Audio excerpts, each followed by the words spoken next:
So break it down as far as things that you need to work on, I guess. It's one, yes, being more picky, but you've basically said, hey, in order to fix that, we've already addressed that you need to just take 1 to 2 trades a day max. Yeah. That's fine. So one, being more picky. Part two is that along with being more picky, if possible, focus on mainly the major demand zones, right? Being the highest point of the day and the lowest point of the day where those zones are, and take those trades. Those are much more kind of higher probability to potentially work in the first place. So that's kind of part two, to focus on that. Part three, another piece, I guess, for the tool in your tool belt, of course, is watching and being analytical about VWAP. You know, because sometimes there's plays there for sure, sometimes there's not, but just be weary of that, obviously, because like today, I was a nice play. Malik apparently was going to enter it, but he didn't get a chance to. Oh, this Basically, morning? yeah, because he had something to do, unfortunately, so he didn't get in that one. But a few other people did. I don't remember where they exited, but a few people did. So, but and a fourth thing, I don't really think there's a fourth, but let's see, because you're already but work. Your exits are generally fine. You've already worked on the whole idea of letting it ride a little bit from a loss perspective, right? So that's fine. Yeah, but the most part, everything's fine. You just need to be more picky, and you do less trades, and do more, right? Like I said, the quality trades over quantity. So Yeah. All right, probably man. sounds too Well, easy, huh? what was that? Probably sounds like it's too easy, huh? At this point. Yeah, I know. I'm like, man, I suck. No, Nah, but with you having limited feedback, you're pretty good. So. so no, okay. Now I'm gonna make the adjustments. I'm gonna review the notes, and I'm gonna get back to it tomorrow. I think I can turn it around. I'm gonna be very focused on being picky. Is one thing that's gonna heighten my senses of, hey, does this fit completely in the criteria of a qualified a qualified trade from a major zone, and um, only take those trades. And I'm going to trade. Then I'm going to trade and give you feedback on the next several trades in a row, like the next 3 to 5, Okay. so that you're aware of what's happening. And if you feel like we need to interject for something, then you can let me know. Okay. And one last thing before we maybe drop off, then. More importantly than anything, are you also still practicing on the on-demand?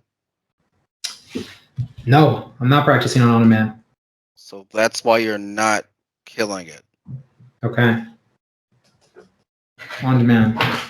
Yeah, because that needs to be well, not constant forever, but that still needs to be going on for sure. Okay, got it. 'Cause but you understand why, right?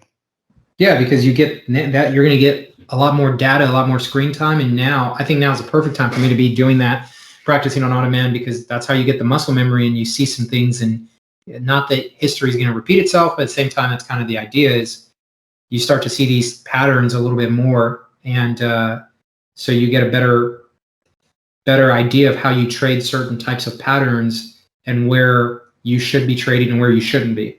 Exactly, because the repetition is key with this, man, for sure. And on top of that as well, whenever you are practicing an on-demand, uh, I guess couple small tricks to it. For one, the simple one is obviously if you're trading with 10 contracts in real life, trade with 10 contracts on the on-demand too, so you don't confuse your brain. Period. But that's that. But the main important part is that if let's say there's a trade, it looks like it's lining up, and you take the trade, it ends up being profitable on the on-demand. That's great. Literally go back to the same exact 2 minutes before that trade happens and take the trade again.